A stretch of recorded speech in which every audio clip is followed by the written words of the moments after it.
The Dave Hooker Show. A presentation of Off the Hook Sports.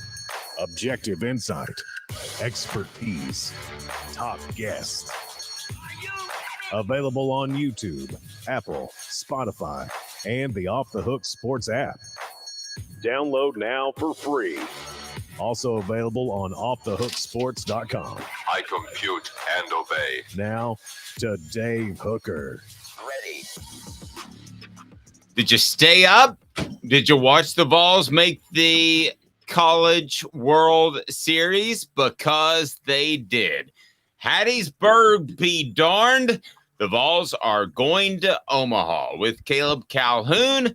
I am Dave Hooker. Welcome to the program. We have a huge show lined up today. We'll talk about the baseball Vols, of course. Also, Deion Sanders coming across as a little hypocritical, maybe with the collectives. And in honor of Nikola Jokic, who, by the way, won an NBA championship for those that were watching the baseball Vols, I certainly understand that. Who is the most unlikely Tennessee superstar ever? That's our smoky hot takes of the day. And we're going to take this from high school to college or college to the pros, and also the most overrated coach in college football, which, just for the record, at our 3:15 production meeting, Caleb said this would be a great transition from the Deion Sanders thing. He's already got Deion Sanders is overrated. We'll discuss. And did Tennessee just have the most successful season in their long, storied athletics history? Here we go. How are you, Caleb Calhoun?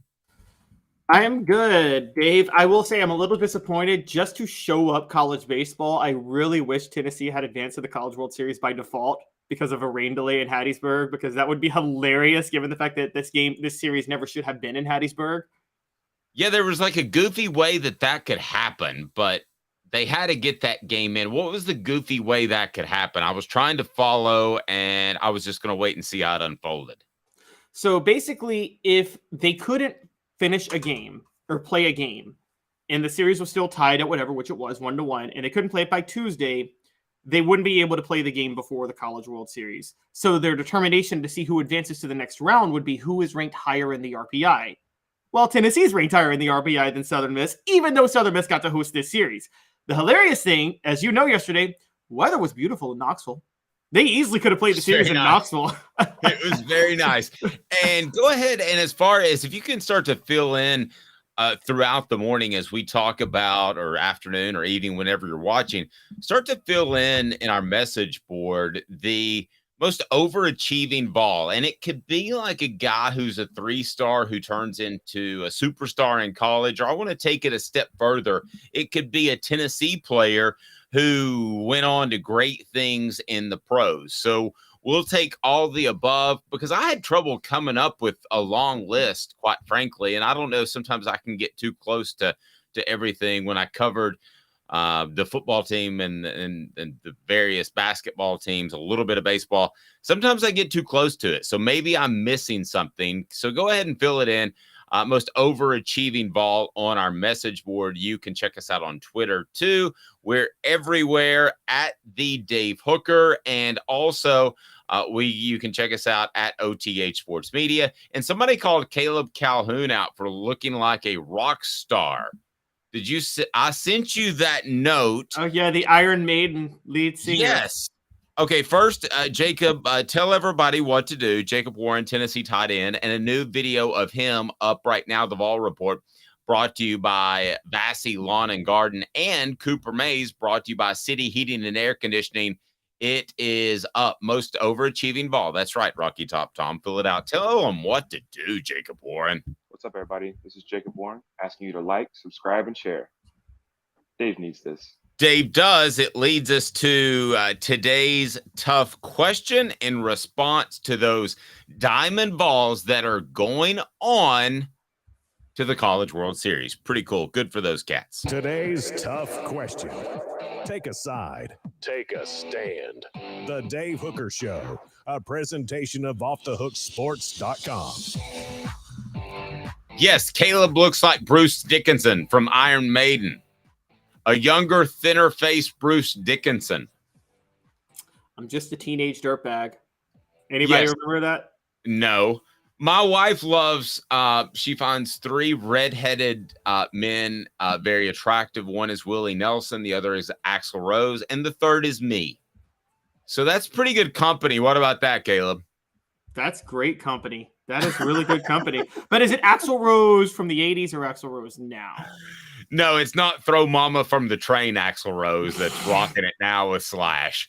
I almost bought those tickets, Caleb. You'll be proud of me. I backed out. I had the trip to LA planned. It was Guns N' Roses, AC/DC, and Metallica, the power trip. So I passed on it one weekend. I was close, but Guns N' Roses looks horrible. Is this the best season for Tennessee athletics in its history? I'm going to start by going to Caleb Calhoun, who is our resident historian, and he could offer some perspective. My first initial retort at our 3:15 a.m. production meeting was that I got to go 98 Vols, right? Because the football Vols are going to trump everything. They won a national championship 98-99. The basketball team was very good, but they were disappointed against Delaware and then Southwest Missouri State that season.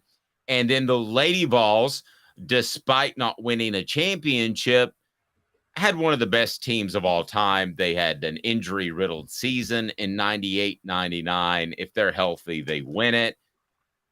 Honestly, I would have to double-check to see what the baseball team that did that year, but I don't think they made the College World Series, and they didn't make the playoffs, did they? So they kind of stumbled through it about 31-20, if I remember correctly. Yeah, they were very mediocre. That was I believe that was Chris Burke's freshman year. Maybe it was his sophomore year, but yeah, they didn't do anything special that year. And Tennessee softball, I don't know if Tennessee softball had started yet. I think that sport began in 1999, which I guess theoretically would be the same year. So maybe it did, but either way, that the sport was just getting off the ground. So yeah, okay. So 1999, Tennessee baseball went 28-28. Remember, the 98 national championship team would be the same academic year as the 99 baseball team, not the 98 baseball team. Right. Yeah. So we're going 98-99 fiscal year.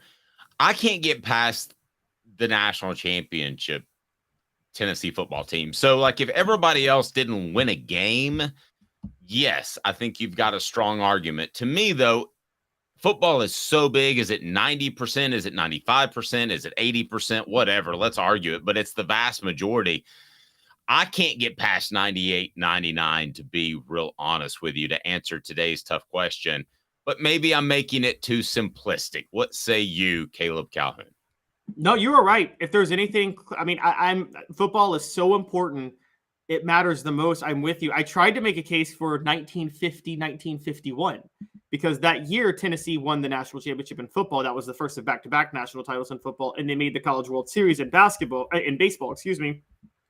But in basketball, they went 10-13, and there were no women's sports during that time.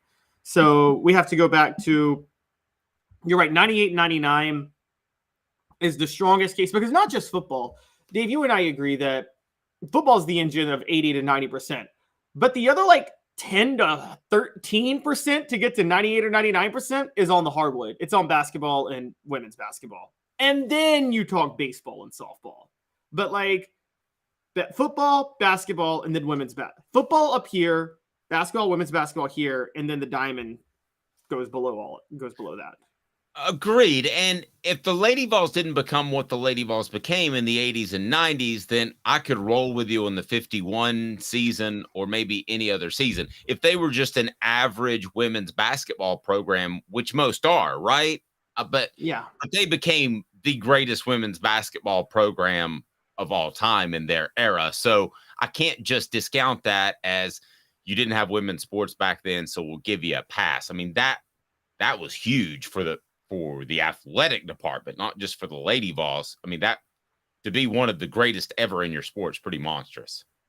Yeah, the Lady Vols built themselves a brand and a culture that they took pride in to a real. I mean, again, I've talked about this before. The Lady Vol fan base is not the same as other Tennessee sports fan bases. There's a very distinct demographic that is very prideful over what the university built. That goes back to the fact that, to their credit, the University of Tennessee was the first school in the South to embrace Title IX, just fully embrace it in the 1970s. And they got a lot of credit for that, and they deserve a lot of credit for that. Okay, so Caleb, what would it take for me to take a football national championship out of the equation? So let's say this upcoming season, it's impossible, I know.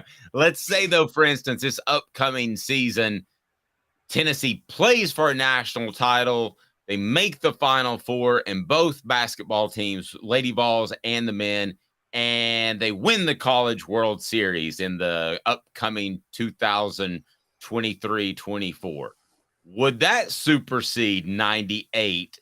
You're playing for a national title. You're not winning it, Caleb. Would that supersede 98? I'm trying to come up with a backdrop that you would remove that national title for football. I can't. Okay. Do they get an SEC title? Oh, so they win in Atlanta? Yes. Do they win in Atlanta?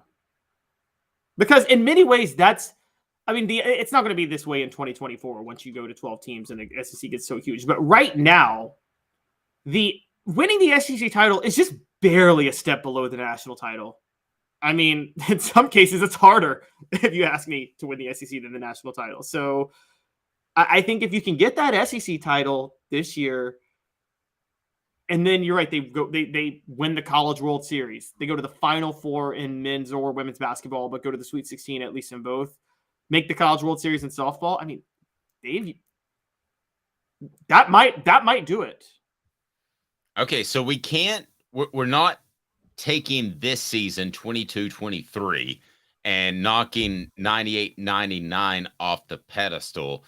And let's talk about why for a second, because this is the first time since 1998 to have a Tennessee football team in a New Year's Six Bowl, men's and women's basketball in a Sweet 16, and baseball and softball, which I haven't mentioned softball, my apologies, in the College World Series.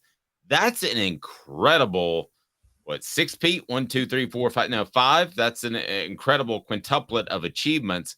That to me is beyond the standard. So kudos to Danny White. I mean, the standard to me from now on, and with what Tennessee has in terms of resources, is making the college football playoff each and every year, is making the NCAA tournament in basketball, men and women, and making the College World Series, or at least the playoffs in baseball and softball. So if your average year, what you should expect is what I laid out, and that's making the postseason in all of the above, they have gone way beyond that. So you have to give kudos to Danny White and all the coaches and players that were on campus. It's been a heck of a year no matter what happens in Omaha. Yeah, we got to give credit to a lot of different people who made this happen. I mean, so the 5 sports I named, baseball, basketball, football, softball, women's basketball, all had a different athletic director hire the coach in the sport. Danny White, that just shows the tumultuous time Tennessee's gone through the past decade. But Danny White hired Josh Heupel. Dave Hart hired Rick Barnes. Fulmer hired Kelly Harper. John Curry hired Tony Vitello. And Doug Dickey hired Karen Weekly 20 some odd years ago with Ralph Weekly during that time. So we're talking a bunch of different sports that were hired by a bunch of different athletic directors. And they all failed in so many miserable ways, but they all at least got one hire right, it looks like. Although the basketball ones, there is a debate if Tennessee can do better in women's basketball, but the success is still there. And so if you're Danny White, scale of 1 to 10, what is your argument for a significant raise? You saved the football program. You don't need another argument. Exactly. That's exactly where I was going to go. So you can tell me that if I'm in front of the board of directors and I'm trying to go out there and get my raise, you can tell me that this guy and that guy hired that coach and that coach, but I saved the football program. And I think he's laid a groundwork where Tony Vitello wants to stay, correct? Oh, I agree. He has. I don't think Tony Vitello has any desire. I would guess if Arkansas comes calling because he went to Arkansas, that might be up for debate. But I think you go where your resources are, and I think Tennessee has such strong resources. I think it's a better job than Arkansas in baseball. Yep, I agree. Today's tough question brought to you by our friends at Zen Sports. They're our new gambling partner. Check them out. They've got the cash back rewards. Earn 5% cash back on your bets for the first 15 days of betting on Zen Sports. That bonus is uncapped if you use the referral code HOOKED, HOOKED. And it's an easy-to-use sports book. You can search and sort bets very easily. We love them. They've got the peer-to-peer betting coming very soon. So check them out. Betting just got better. You can take control of your bets and the money you bet with. Check out Zen Sports. Again, use that promo code HOOKED. That promo code HOOKED. Gambling problem? Call 1-800-889-9789. Terms and conditions apply. Must be 21 and in Tennessee to bet. Which that Can leads you us. get Yes. Mm-hmm. just for the sound effect for the Zen Sports advertisement? Can we get Ed Orgeron on to say hooked? Yeah, we can just do that a lot. I don't know that he said hook, but we can definitely do hook. I do. That's the best impression I do. For some reason, my daughter's working on a Christopher Walken impression. I'm not sure why, but it's getting there. My impression, though, of Ed Orgeron is hands down the best and in the book. It's not even close. So this Tennessee baseball team goes to the College World Series. Big things expected out of some other cats as well. And there's one guy that got noted as one of the top 100, top 100 freshmen. And I'm glad he did. And it tells me that he has impressed Tennessee's coaches, because a lot of these stories, a lot of these long form articles, this one from 24/7, comes from talking to coaches. And you know about one guy. Iamaleava. His first name is Nico, one of the top 100 freshmen in the sport of college football. But the other is Arion Carter. Arion Carter at linebacker really wowed some people as far as incoming freshmen. To me, it's him and everybody else as far as having a huge impact this year. It's Arion Carter and the field, in my opinion. Any disagreement with that if I laid that out for our Zen Sports bet? Actually, yes. So I would say probably maybe over Nico, because we don't know if Nico's going to start. But Which is Nico. Iamaleava. Sorry, go ahead. two things. I've covered enough spring practices now where, Dave, I got to be honest. First off, linebacker's not much. It's not that far ahead of running back in terms of a bunch of random names crop up in spring practice that stand out at linebacker. True. And so I have to take what Arion Carter did with a grain of salt from spring practice. When you add in the fact that the defense is always supposed to be ahead of the offense in spring ball, like, again, it's very iffy what to believe with that. On top of that, Tennessee has a proven commodity at linebacker in Keenan Peely and a returner in Aaron Beasley. I think we're Tennessee. I still say it's going to be Jordan Matthews or Ricky Gibson. That's the star freshman of the group. And that's who I think 247 Sports missed out on. One of those cornerbacks will be every Vol fan's favorite cornerback, defensive back, midway through this year. Could be. Here's what I like about Arion Carter that I don't think you like quite as much. And that is, I think he has the type of big playability sideline to sideline like a Jeremy Banks had last year. I don't know that Peely or Beasley have that quite as much. I like Beasley. I don't know that either one of those guys are the ones that really scare you on the entire field, which is why I think there's a hole for Arion Carter. I think that he is going to have a major impact. Now, if you give me both cornerbacks, yes, I would take Gibson or Matthews. But if I had to pick just one guy to have a major impact, it's him. Let's remember this too about Carter. He was here in the spring. He impressed people. It's hard for me not to think he's one of the top 4 or 5 linebackers as of mid-June, Caleb. So if he's that already and he continues to improve, he can be even better. I like a lot about his play, his athleticism, and what we hear about him. I don't know that Peely brings that to the table.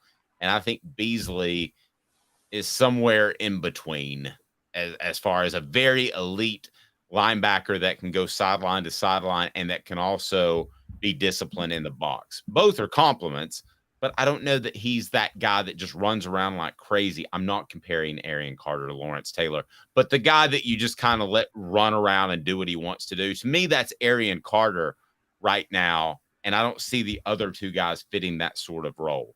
Does that make sense? Yeah, no, I totally understand that. And that's why I understand why you would have Arion Carter on this list.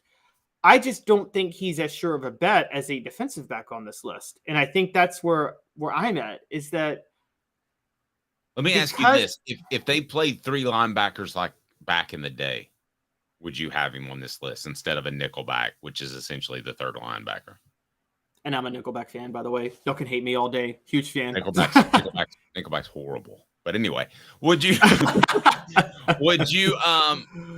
would he be on your list or stronger on your list if they played three linebackers like back in the day? Yes. Then you'd have Beasley. You'd have Peely, Beasley, Carter.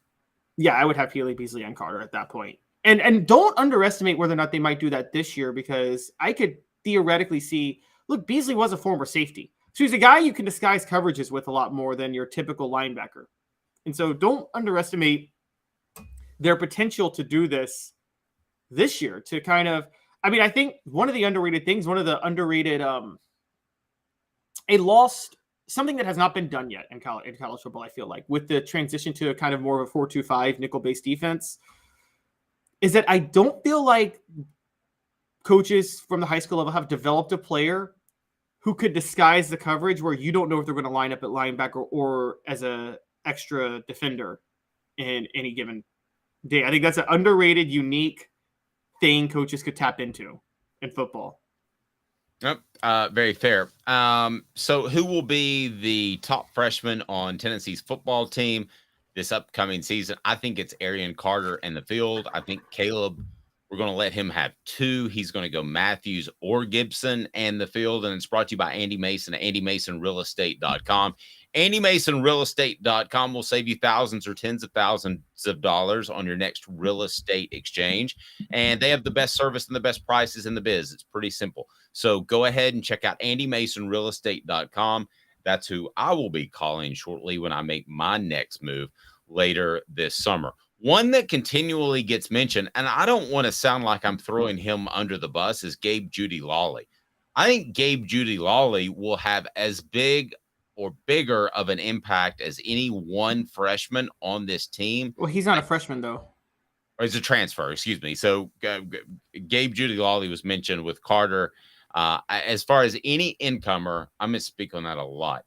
As far as any incomer, I think he'll have as big of an impact after having college experience, after having SEC experience. I just don't know that it's going to show up on the stat sheet. I think he's going to be a utility guy in the defensive backfield, Caleb, that's going to be able to play corner or safety, a lot of different positions. I don't think, though, that he's going to be the type of player that has 15 tackles for a loss at the end of the year. And we haven't even mentioned Dante Thornton, who, again, is not a freshman, is a transfer. But I love Gabe Judy Lawley. I don't want it to sound like I'm overlooking him at all. I like him a lot. Yeah, I think if we're going over to newcomers, I think the transfer is going to have a bigger impact than the freshmen, because you're right, Dante Thornton, Gabe Judy Lawley, Keenan Peely, just those three alone are going to have. And and on the defensive line, I mean, John Gable Jr., Andres Carrick, Omar Norman Lott. I mean, we're talking almost everybody I named is either a projected starter or rotational player, where they're the first guy off the bench if there's an injury at multiple positions. So I think of that group, I mean, if we're going to newcomers, I'm saying probably John Campbell Jr., because Tennessee just needs they literally cleared up space at left tackle for him to take on that position. Yeah, there's a difference between who we think it will be and who it needs to be. It needs to be John Campbell. I mean, they can survive without Gabe Judy Lawley having a big impact. They can survive without Arion Carter having a big impact. If John Campbell doesn't nail down that left tackle position, you got problems, Caleb. Yes, I agree. That becomes a giant concern. I guess theoretically you can move J.J. Crawford back over to left tackle and start Joe Mincy at right tackle because they both played left tackle last year, but you're not where you want to be. But they could have done that too when they had the injury issue at LSU. They could have moved Darnell Wright back over to the left side. I get the feeling when they make up their mind, they're not going back. Yeah, I that's probably true because I guess once you're working in the spring, you want to get settled into that position and make it second nature, particularly when you're running the tempo that Hypo runs. But this could be that they are just that confident in John Campbell Jr. Maybe they feel like he really emerged and they know they can rely on him there. So it could be a good sign either way. It's an overall interesting approach, to be honest with you, that you put your best offensive lineman on the right side. That's intriguing to me. They did it with Darnell Wright when they flip-flopped him from 2021 to 2022 from the left side to the right side. And I questioned it. I thought it was a really bad move at the time. I would have kept him on the left side, but I was dead wrong. And I'm more than willing to admit that when that happens. That's actually the third time I've been absolutely wrong when it comes to Tennessee football. Just the third time in 25 years. What do you think about that, Caleb? What are the other two? Is what I want to know. Oh, I can't remember. Were you a Brandon Stewart over Peyton Manning guy? I was not a Brandon Stewart over Peyton Manning guy. I was a Todd Helton guy.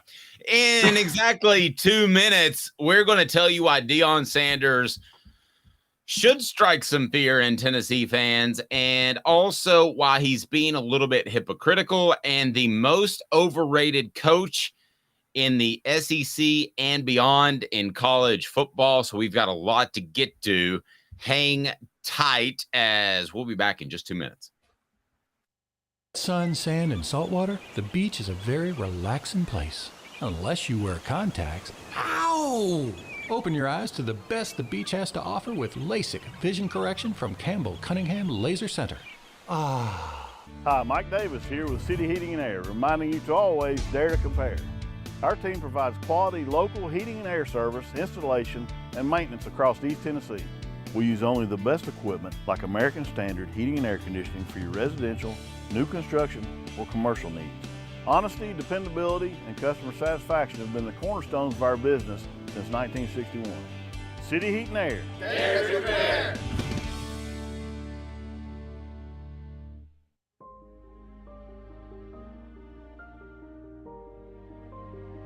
Our family has been creating one-of-a-kind pieces of jewelry in West Knoxville since 1986. Each piece is a combination of unique processes that bring your idea to life. Every day in our shop, a truly special item with a story all its own is being manufactured in our facility, bringing the history and family sentiment into a whole new generation of life. We're grateful that you chose us to be Knoxville's best jeweler, a title that we value and respect. Because to me, being a jeweler and owning a jewelry store are not the same thing. I'm Rick Terry. I'm a jeweler, and we want to be your jeweler. Kingston Pike and Campbell Station Road in the heart of Farragut, and downtown on Gay Street right next to the Tennessee Theater. When you want a hard cider that's easy to enjoy, one that's crafted to perfection, you need Tennessee Cider Company. Some say it's the signature cider of the South. Others say it's the cure to your craving. They all say you'll savor every sip. With a selection of ciders free to sample, all it takes is one taste. Visit tncidercompany.com for more information, as well as to shop our ciders and merchandise online. Thirsty yet? Doors open at 10 a.m. Who's this guy? Hello, who is it? The Dave Hooker Show, Who? a presentation of Off the Hook Sports, What? YouTube, Apple, Spotify, and the free Off the Hook Sports app.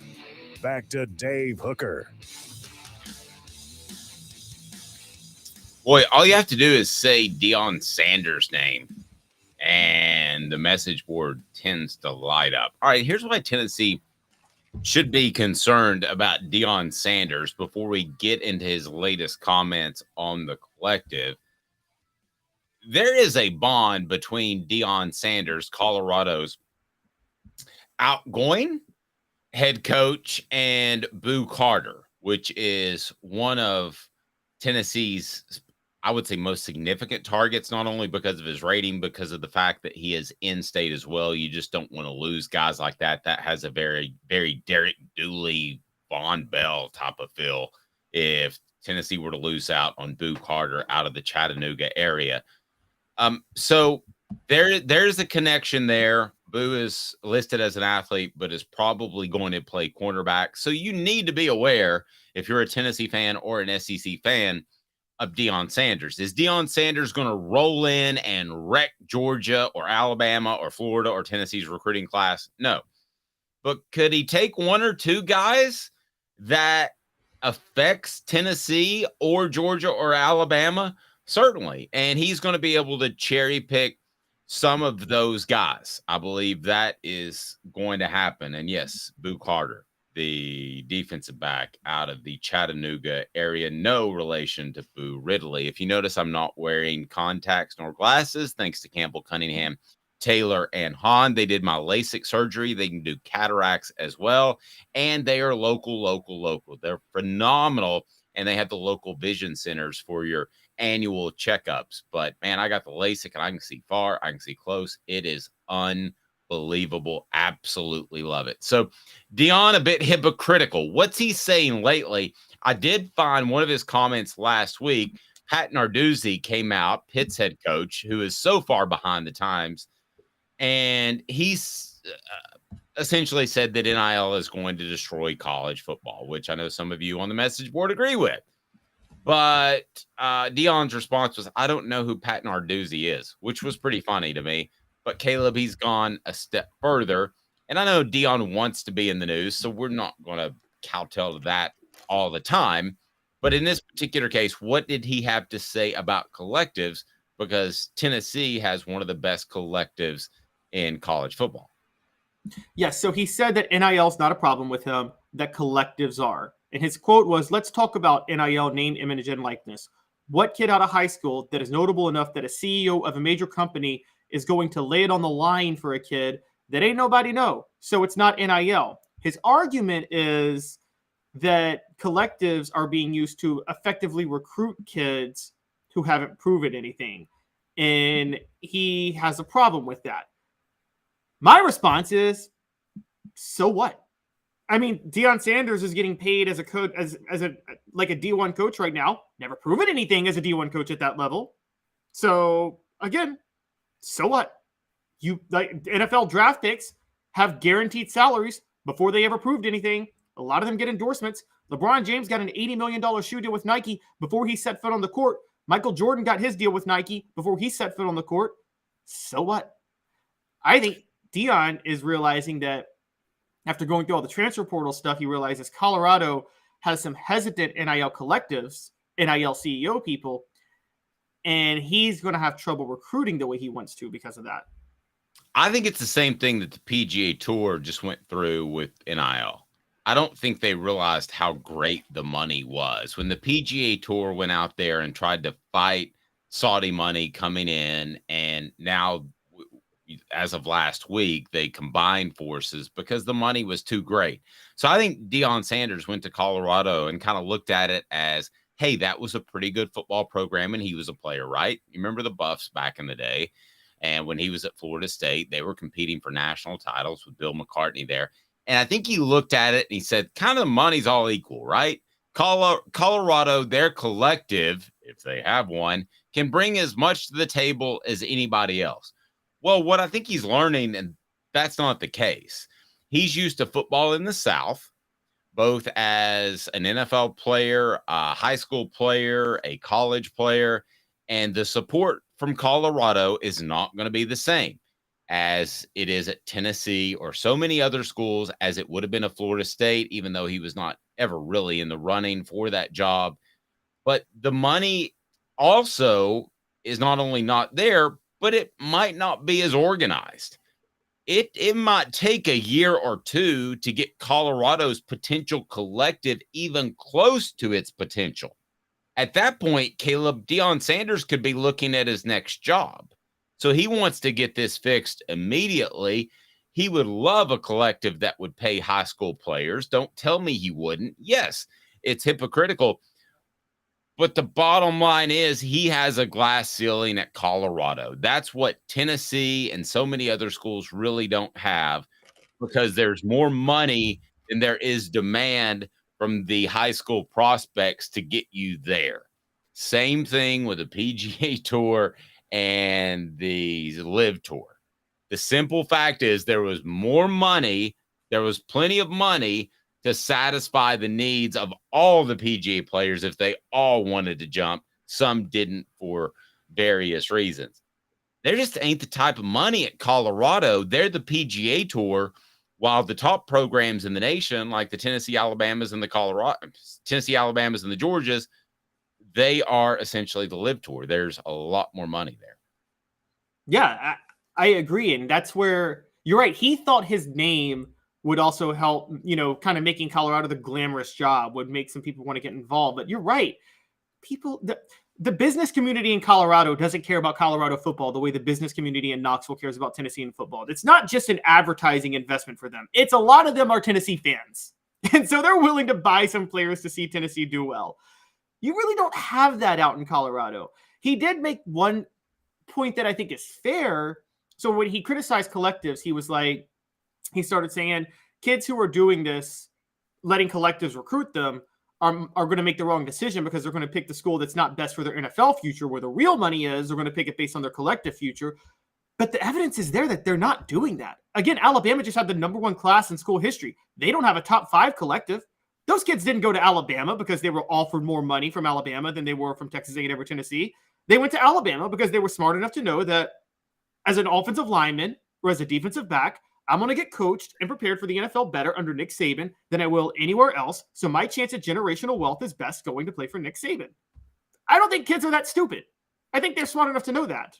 Agreed. John Calipari uses the phrase stumbling over nickels and trying to get millions. And he's right. And it's a slight oversimplification, but you have to be at least on the playing field. I don't think Colorado is going to be on the playing field from 1 to 85.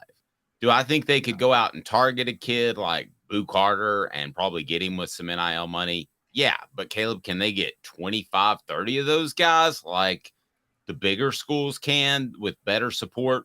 Absolutely not. No, not at all. And pre-NIL, again, I think Deion Sanders thought the glamorous brand he brings would help Colorado. The only school I can think of the only 2 schools over the last 40 years, Dave, that I think have actually had success embracing like a glam type of college football brand are USC and Miami. Is there anybody else? Man, not that I can think of off the top of my head. You're kind of talking about a nouveau riche type of team, right? A team that Pete Carroll was open about going all Hollywood when he was at USC. Like he had Hollywood and that community embrace USC, and it worked for recruiting.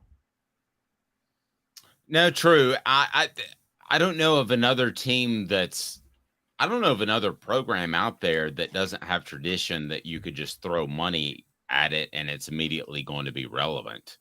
I mean, I guess there's an amount of money if Saudis wanted to get involved in any particular program, I guess they could change it financially. But I don't see that there's a program and then out start there. dismembering people who cover their team negatively. Oh, I'm sorry. Yeah, exactly. I mean, there's all kinds of philosophical and moral reasons not to like what's going on there. You have to have some sort of foundational base of tradition, right? I mean, you couldn't just roll in to MTSU with $500 million a year to spend, and you're just going to win over guys. Could you? You have to have one of 2 things. You have to have a foundational base of tradition, or you have to have really untapped potential. Like, again, remember when Howard Schnellenberger took over Miami in 1979 or wherever, what he realized was this was a laughingstock football program, a private school in Coral Gables. What could they bring to the table? And he's like, oh, there's still a lot of South Florida talent, and I'll just build a fence around South Florida, and I'll win a national championship doing that. That's how Miami grew without any tradition whatsoever in the past. I think there are schools. No, I was going to say, and LSU was the same. They were a sleeping giant throughout the 80s and the 90s. And then Yes. Nick Saban went there. Florida was the same. They were a sleeping giant in the 80s, and Steve Spurrier went there. So you either have to, I see what you're saying, you have to have the talent or you have to have the tradition base. Right. Or you have to have such a level of glam that's untapped which Colorado doesn't have. To give you an example, I've been saying this for a long time. I don't know why the Big 12 or Power 5 conference doesn't target UNLV. Vegas is where everything is going for sports right now. And I'm telling you, UNLV is going to be the coolest school to be a part of in 10 years. And they already got basketball national titles, a couple in the 90s. So, I mean, with the way and by the way, sports gambling is more exciting for college football than any other sport. By far, sports gambling is best with college football. UNLV is where it's at. Somebody listen to me. SEC, go out there and get them. Vegas is going to be awesome for college football. So Deion's best case scenario is either make noise.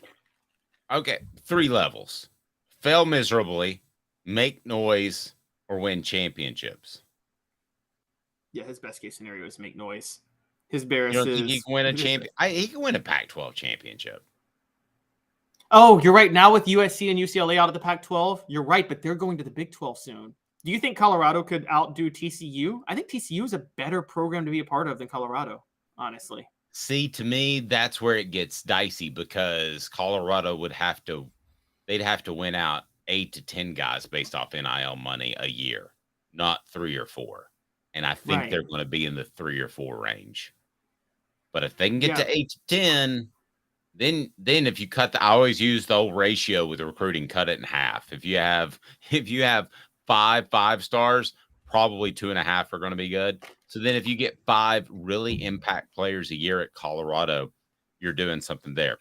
That leads us to the most overrated coach in college football right now is Caleb Calhoun. We discussed this at 3:15 this morning in the production meeting. We said to ourselves, we're not going to share names before the show. We're going to do the show not in the parking lot, but live right there in front of everybody.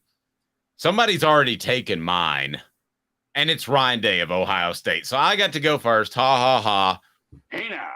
I'm going Ryan Day of Ohio State, and I challenge somebody to beat me on that one. But we have a Beamer vote, which I would have said last November before he beat Clemson and Tennessee, but I have retracted that stance. And also this isn't a debate about which coaches we don't believe in because no one believed in Beamer. No one's overrating Shane Beamer, honestly. So, right.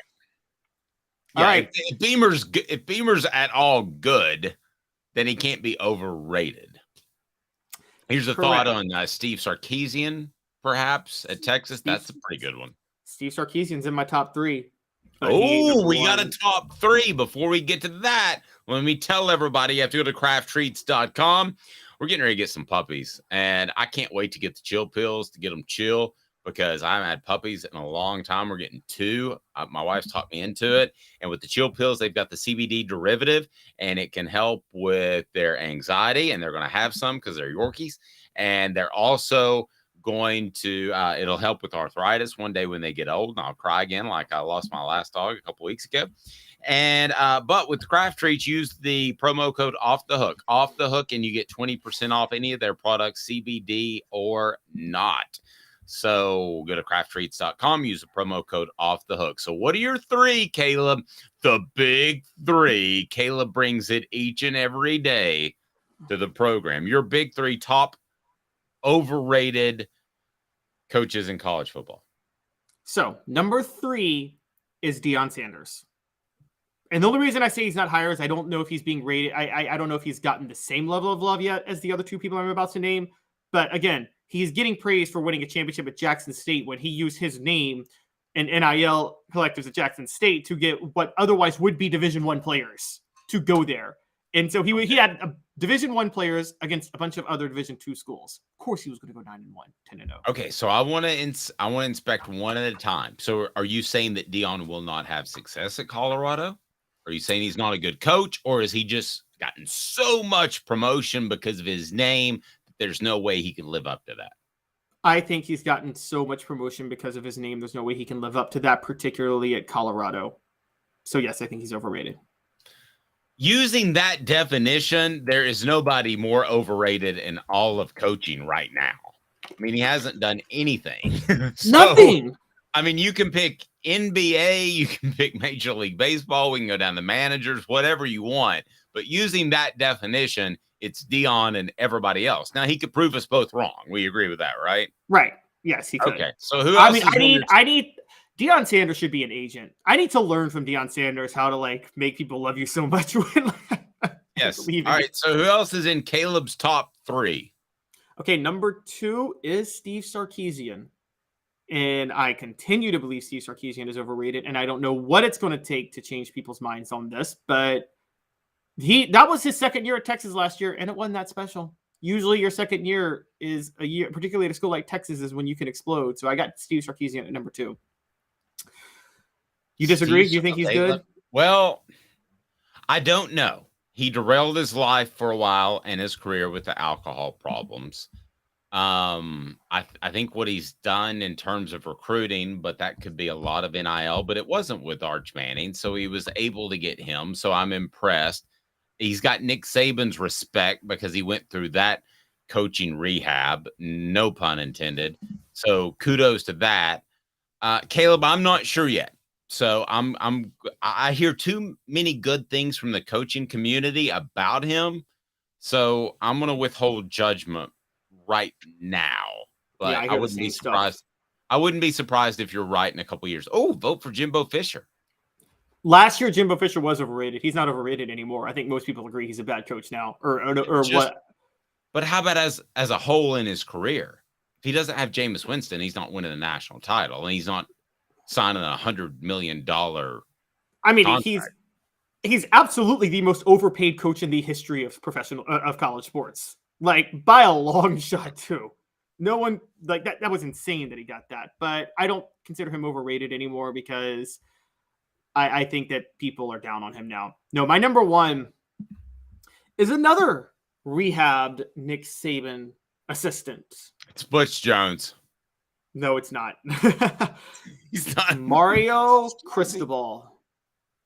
You do not like Mario Cristobal. The peeps in Tuscaloosa at one point thought he would be Nick Saban's replacement, but they also thought that at Mel Tucker. The people I talked to in Tuscaloosa think that if Nick Saban left tomorrow, it would be Cristobal. But they thought that about Mel Tucker after the great year at Michigan State. Also, for 40 years, the people in Tuscaloosa felt that if you touched Bear Bryant's leg, you were qualified to be a head coach at Alabama. I'm just telling you what I hear. I'm not trying to start a fight. But Caleb, why that direction? Why do you go that way? I think Cristobal.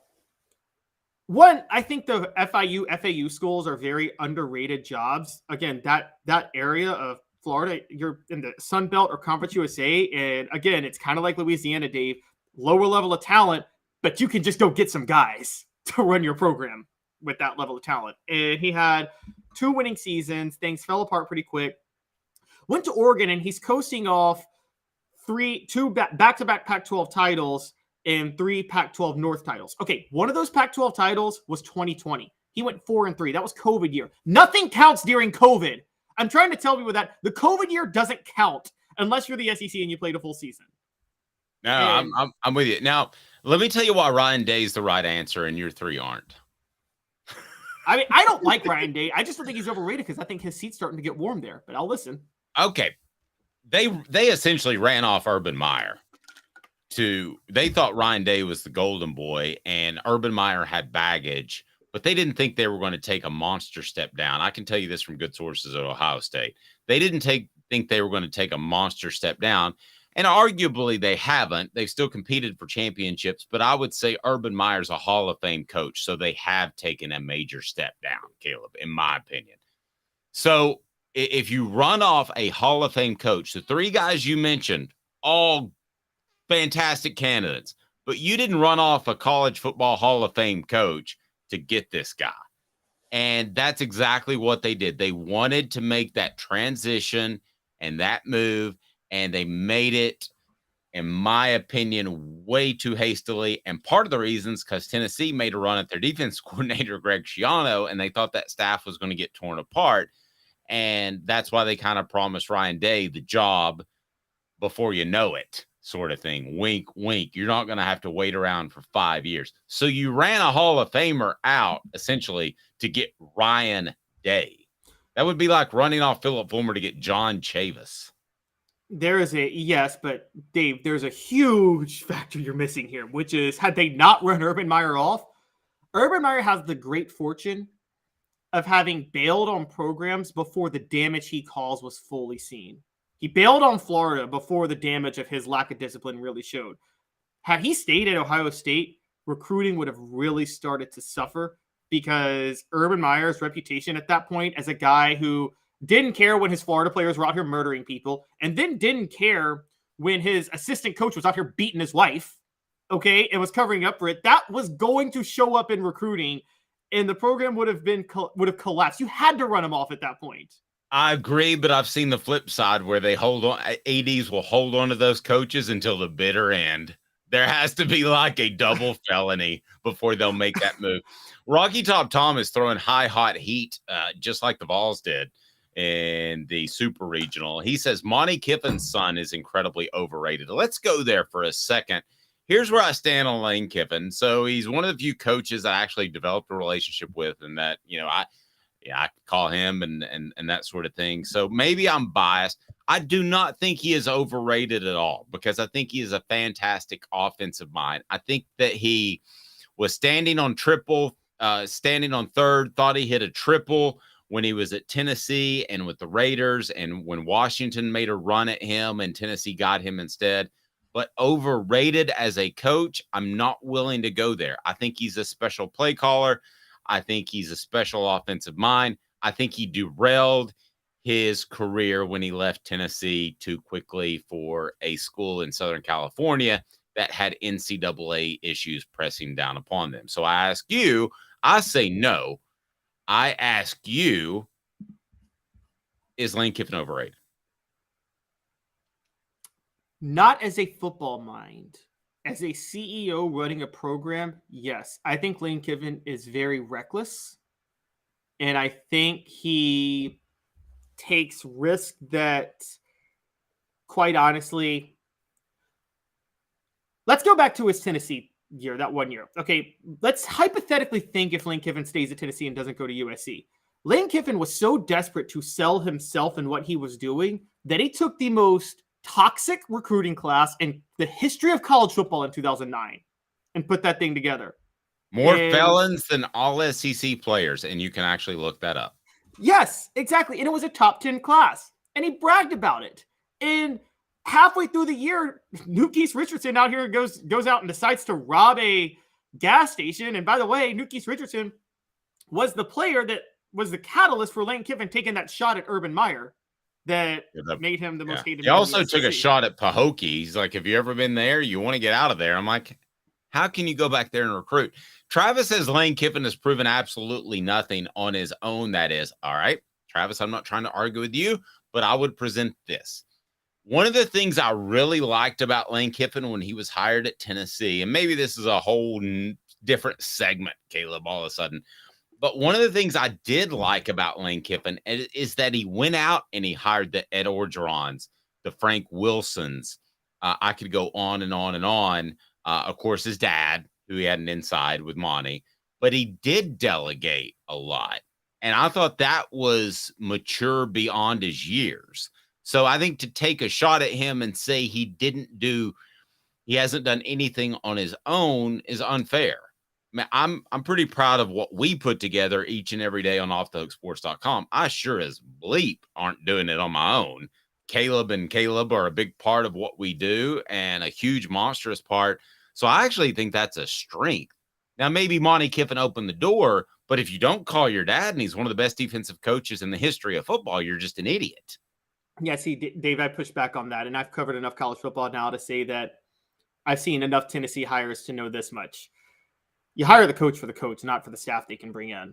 And because staff comes and goes. Mike Hamilton hired Lane Kiffin solely because of the staff Lane Kiffin could bring in. I screamed at the time Brian Kelly was a better hire. I think I've been proven right on that, by the way. You have, and I would have argued with you. I love the splash hire of Lane Kiffin. I don't know that I would have argued with you based off pedigree and what they did, but I love the splash hire and the staff he could put together. Yeah, see, the thing with the staff you can put together is staff members get hired away, they come and go. Let's think of the great coaches of the past 10, 15 years. We named one a minute ago, Urban Meyer. Yes, he's a sociopath, but let's be honest. Urban Meyer, his success has been immune to his staff members. He won national titles with Charlie Strong and Dan Mullen, and then he won one with Luke Fickell and Tom Herman.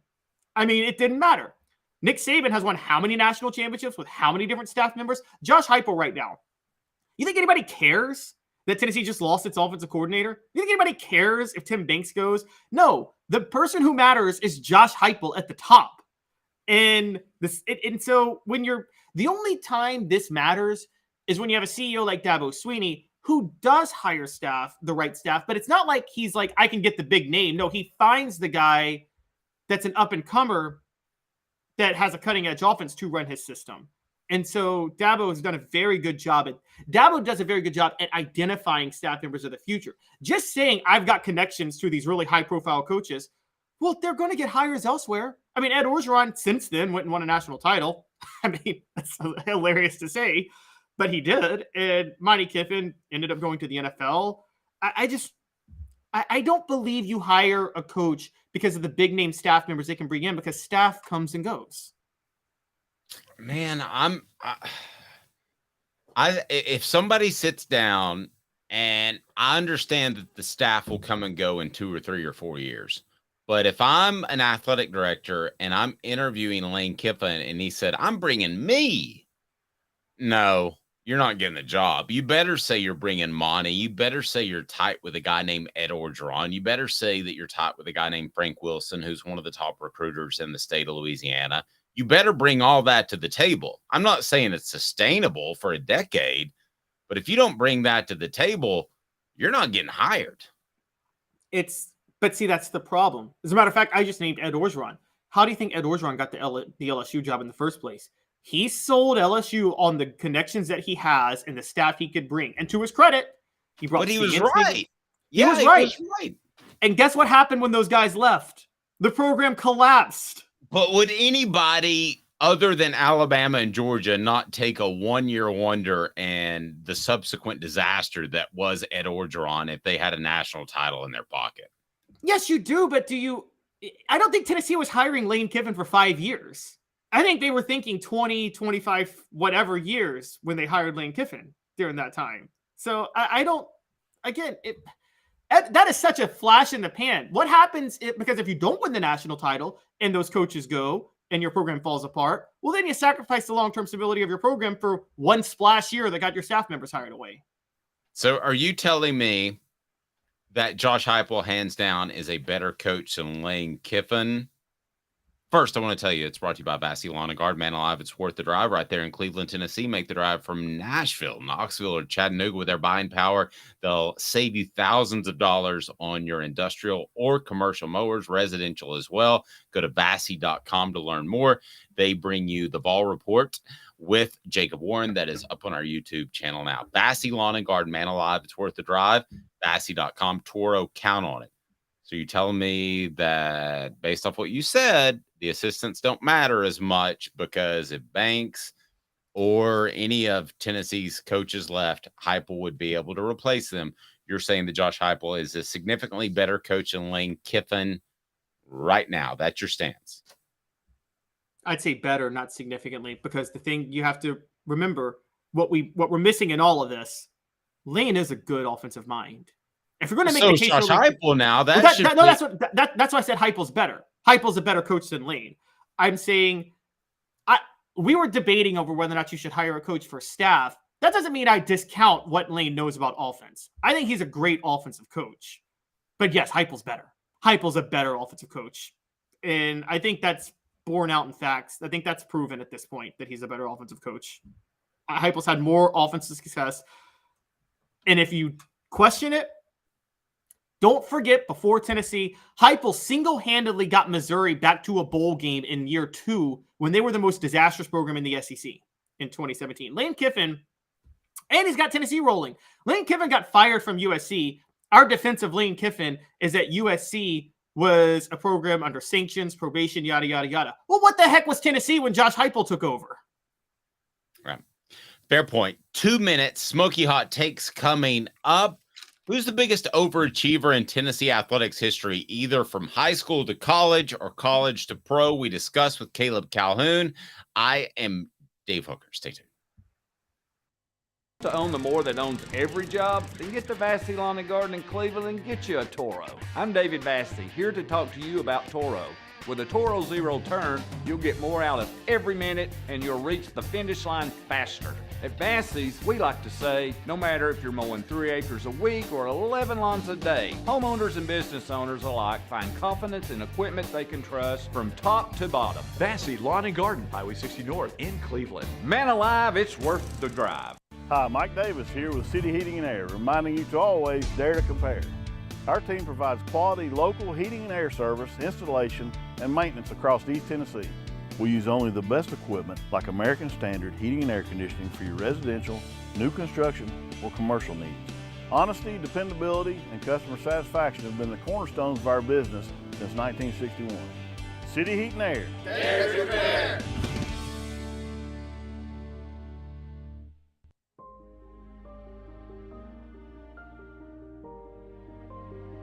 Our family has been creating one-of-a-kind pieces of jewelry in West Knoxville since 1986.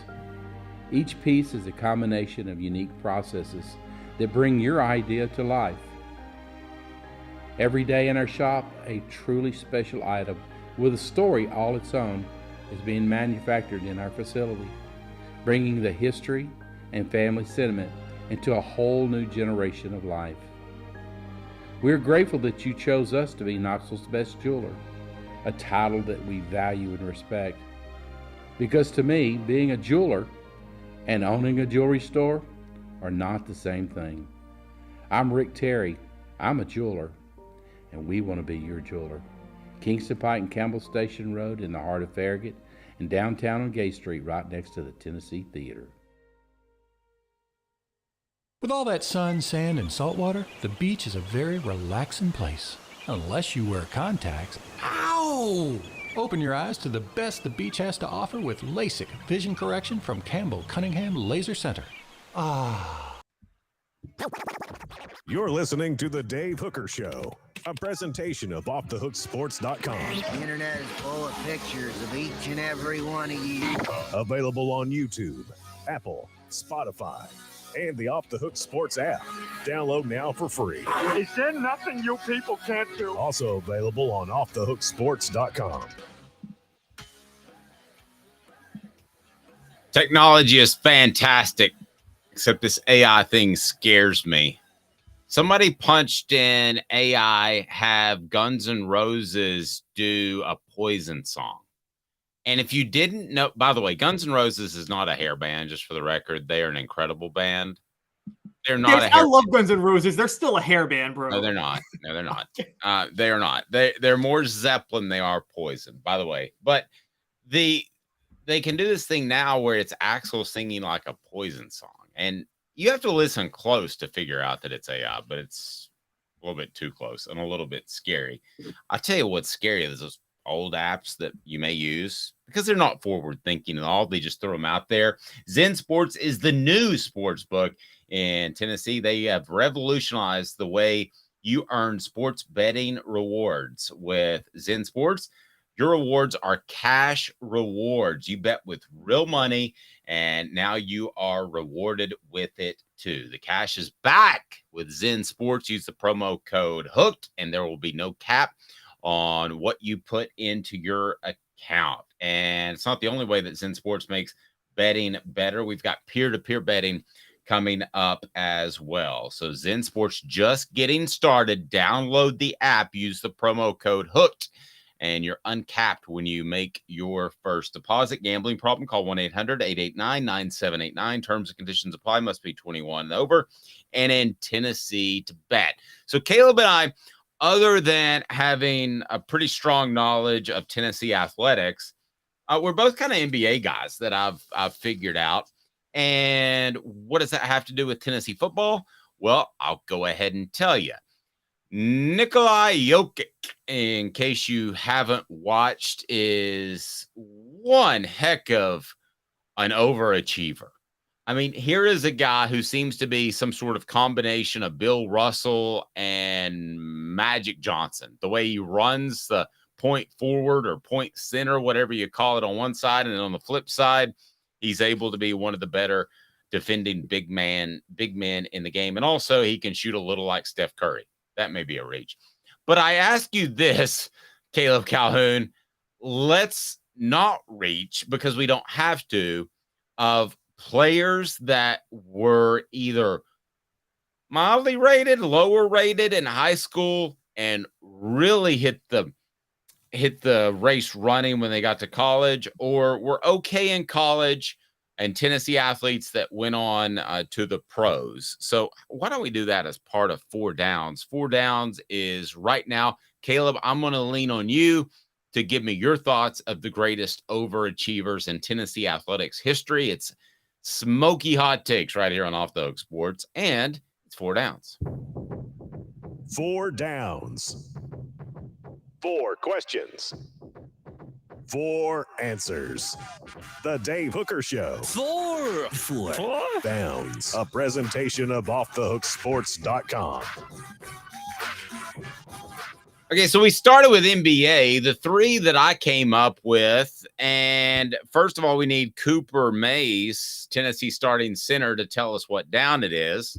Coop here. First down. Thanks, Coop. Chris Lofton, CJ Watson, or Grant Williams. That's first down. If you had to pick between those 3, who's the biggest overachiever from Tennessee basketball to what they did in the NBA?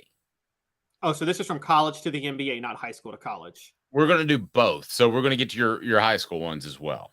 Okay, so for college to NBA, it's got to be CJ Watson. And I respect Grant Williams, but Grant Williams as a first rounder, he was a first round draft pick, and he's doing pretty much what you would expect a mid-tier first round draft pick to do. CJ Watson was undrafted, had to go play in Europe, and then came back and spent 10 years in the NBA, and I think had a fling with one of Floyd Mayweather's girls. So that's a pretty good career. By the way, Michael Jordan's son dating Scottie Pippen's ex-wife. Do we want to get into that? No, we don't. What down is it, Cooper Mays? Cooper Mays here. Second down. All right, give me a football cat that was underrated going from high school to college and turned out to be an overachiever. What do you got on second down, Caleb Calhoun? Dave, you cover recruiting more than I did during this time, but I have to go here. My guy is Travis Stevens. I mean, he was significantly behind Jamal Lewis and Travis Henry when it came to the recruiting rankings during that time, wasn't he? Yes. And I'm going to go one older than you that's almost the same thing. It's Tony Thompson. Who remembers that? That's another good one. Yes. They're almost the same dude, are they not? Guys in front of them get banged up, and then they come in and they're smaller guys. There are all kinds of parallels between the two. Yeah, I can roll with Travis Stevens. I think that's a very good one. Yeah, that's totally. And remember, he redshirted in '99 because Jamal Lewis came back and he knew he was going to be pushed out. And he wanted to make sure he had at least 1 year to himself to play. So he purposely redshirted in '99 so he could play in 2001 when he did. But Tony Thompson is a good one. He stayed, even though Chuck Webb got the nod, and Chuck Webb was a better running back, and so was Reggie Cobb. But yeah, Tony Thompson is a legend for staying. Yeah, and I've got some more that I want to throw out. The message boards lighten it up. Great job. We had one with Tobias Harris. Tobias Harris, though, was highly rated coming out of high school. I don't think he was a good fit. Now, Alvin Kamara is an interesting one, not to sidetrack, then we'll get to third down and the rest of yours. Alvin Kamara is an interesting one because when a guy doesn't make it at Alabama, goes to junior college, I think to myself, it's 50-50 chance he's going to bust. And then when he doesn't get the playing time that he should have gotten, I think 50-50, he's going to be a malcontent, right? He didn't do any of that. So based off what I thought about him coming in, Alvin Kamara, for a different weird reason, even though he was highly rated in high school, deserves to be on this list. Some way, shape, form, or fashion. He was also a 5-star junior college transfer when Tennessee got him, though. Yeah, I mean, I know. The only thing that made him underrated. I just have such a little faith in JUCO guys. The only thing that made Alvin Kamara underrated, two things: he had some personal character flaws, which got him out of it, which is why he was out of Alabama in the first place. And Butch Jones just didn't have the IQ points to the amount of brain cells necessary to know that you should give him the ball more. Okay. What down is it now, Cooper Mace? Tennessee center Cooper Mays here.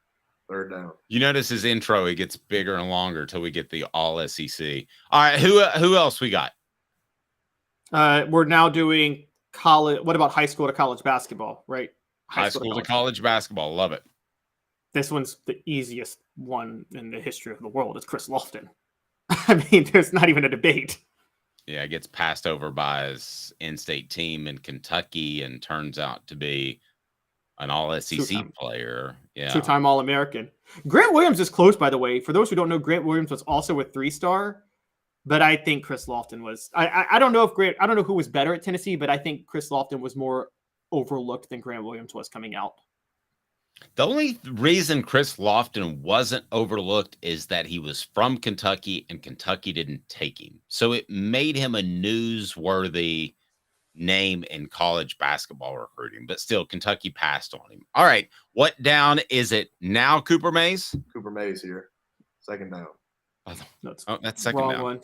Coop, come on. Coop, is this the Colorado, Missouri official from 1990? That's going on. I didn't know that you knew that game. All SEC center Cooper Mays here. Fourth down. Yes, it is fourth down. All right. So what's your ultimate example of greatest overachiever? And should Joshua Dobbs be on this list? I did not think he was going to go to the NFL and hang on for almost. We still haven't done football to NFL yet. We still haven't done college to NFL yet. Okay, let's go. Joshua Dobbs. Is he on your list? No, because there's an obvious one for college to NFL, and you can feel however you want to feel about him, and that's fine. But it's obviously Arion Foster. I mean, the guy was undrafted in the NFL, and he became a 4-time Pro Bowler and a 2-time leading rusher. You can't beat that. That's pretty good. That's pretty good. Another vote for Jason Witten. Jason Witten surprised me because he did so at tight end. It didn't surprise me that he was an elite athlete. I thought he was very good, but I thought he would do so at defensive end. They moved him about 3 weeks into. But everybody knew he was a tight end. It's just former lied to Jason Witten and told him you'll play defensive end, which was why he committed to Tennessee and not Michigan. I have to be honest, and I was there at the time, Caleb. I didn't think he'd play tight end because they didn't utilize the tight end. I thought it would have been a waste of talent. Well, I mean, turns out you're right, but at the time I didn't think they'd move him. I was very surprised the day they moved him, and I remember Jason Witten was very surprised as well. We're also forgetting the reason they didn't utilize the tight end at the time was, as you've pointed out, David Martin didn't want to play tight end, and they just needed extra blocking tight ends to keep their running game going. But it wasn't like they hadn't used tight ends in the past. I mean, they used Von Reeves a lot in the early 90s. Yep. Smoky Mountain Red says, I want Caleb on my sports trivia team next time, as do I. If we do Sports Jeopardy, it's what is the guy that knows everything? Caleb Calhoun. City Heating and Air Conditioning. Portions of the program brought to you by City Heat and Air. Go to cityheatandair.com. Integrity matters. You may not need a whole new unit. You may just need some coolant or a part. Well, they'll take care of you. So before we get to the all-time just overachiever from high school to college and then college to the pros, I remind you to go to City Heat and Air. City Heat and Air, 50 years in East Tennessee. Integrity matters. So, Caleb, the all-time high school to the University of Tennessee is the all-time overachiever. All-time. This is really, really, really tough, guys. I feel like we're missing a lot.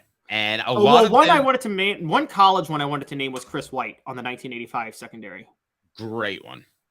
That's a great one. And I've got a few from the 90s that I would throw out there, and I don't know their recruiting rankings because that wasn't a big thing, but I know Dominique Stevenson was kind of just he was just kind of thought of as a throw-in with the Al Wilsons and the Raynoch Thompsons of the world.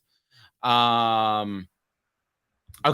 I know I'm mentioning Celebrate 98 because that's what we did. I know I mentioned the 98 teams because of that, but how about a Steve Johnson who was out of Georgia, started the entire season, but he gets a little overlooked because of Deion Grant and Fred White and Dwayne Goodrich on the other side. Yeah, but we need a guy who was unheralded coming out of high school and had a successful college and NFL career. That was unheralded coming out of both. And I love Steve Johnson, but he didn't really have much of an NFL career, to be fair. And Mr. Jones says Hendon Hooker if transfers count.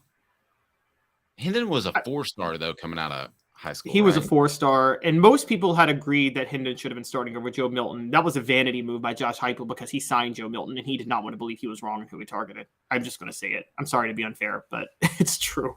It's not unfair. We've had a couple of votes for Cordero Patterson. He was a 4-star JUCO transfer. I mean, everybody knew he was going to. You covered that team, right? The 2012 team, or were you already at ESPN? 2012. Yes, I was. 2012 is when I went to ESPN.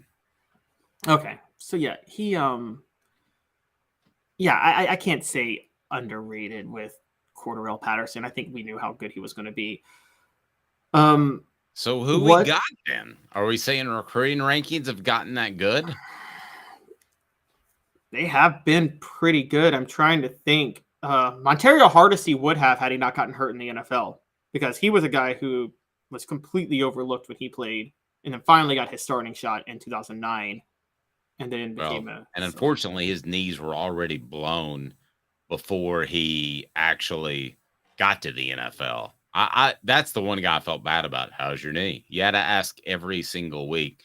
Okay, here's a really good one that didn't go to Tennessee, but Randall Cobb. Most underrated athlete ever out of the state of Tennessee. Was overlooked coming out of high school and coming out of college, and made it. Yeah, that was. I don't know where he stood. Okay, what about this? I don't know where he ranked. He was part of that legendary class, but I don't think he was highly touted. But Cedric Wilson, like a 5'10" receiver that was that small to be Tennessee's go-to receiver 2 years in a row and then become a pretty solid NFL player.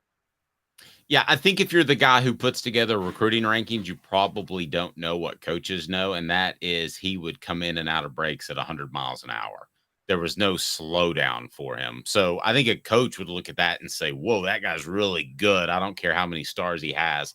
Whereas an analyst might say, give him a 3-star because he's 5'10". So you bring up a really good point. The reason that Tennessee didn't get Randall Cobb, for the record, is because they didn't recruit him heavily.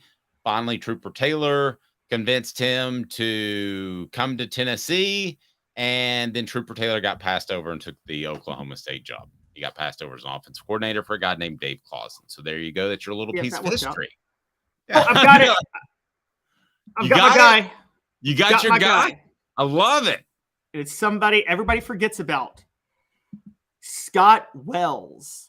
Oh, marvelous. Like this marvelous. 3-star. Yeah. 3-star. I remember interviewing him when he signed with Tennessee, and I said, I couldn't think of anything exciting to ask him because he wasn't highly touted. And I said, do you think you wrestled in high school, will help you with leverage? And he said, absolutely. And he was right. And it not only helped him at Tennessee, it helped him with the Packers for 12 years. 7th round draft pick by the Packers, became a starting Pro Bowl center, and won Aaron Rodgers a Super Bowl.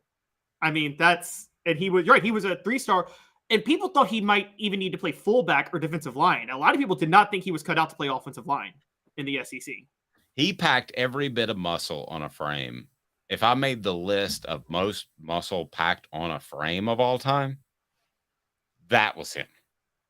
I've never seen a man pack more muscle on one frame than him. All right. That's why he makes the big bucks. Caleb Calhoun comes up with Scott Wells with the clock ticking. Have a fantastic morning, afternoon, day, whenever you're listening. We're live each and every weekday. Off the Hook Sports at 10 a.m. with Caleb Calhoun. I'm Dave Hooker. Have a fantastic rest of your day. This has been a presentation